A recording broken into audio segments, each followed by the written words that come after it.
I wonder if you have anything to say about the Israeli strike today in Gaza. I think the latest death toll that we've reported is nearly 100 by eyewitness accounts. Many, if not most, appear to be civilians, children. I know you don't speak for the government of Israel, but as Israel's, do you have anything to say about this?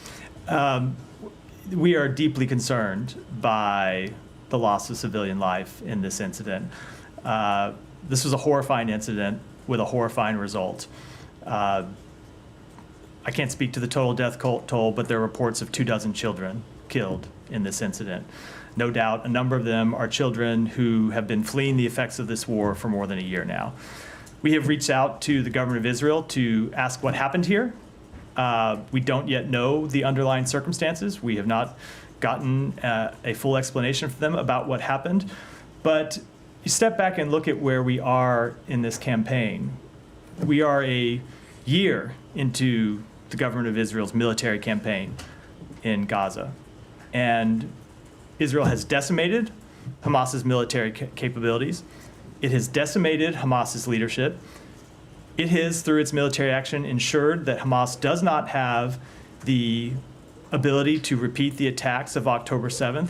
And all of that, getting to here, came at great cost to civilians in Gaza, which is, of course, often the case when civilians are caught in the crossfire in conflict.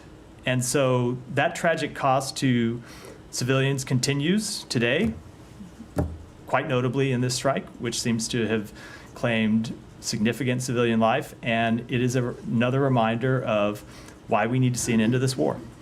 And so why would you see, I mean, the secretary himself also said last week that he thinks that Israel's strategic goals have largely been met. I mean, so why carry out strikes like this, and what's the utility at this point? So you have to take that question to the government of Israel. So I will say that as the secretary said, yes, their strategic goals have largely been met. Now, there is a strategic goal that remains incredibly important, and that is to return all of the hostages.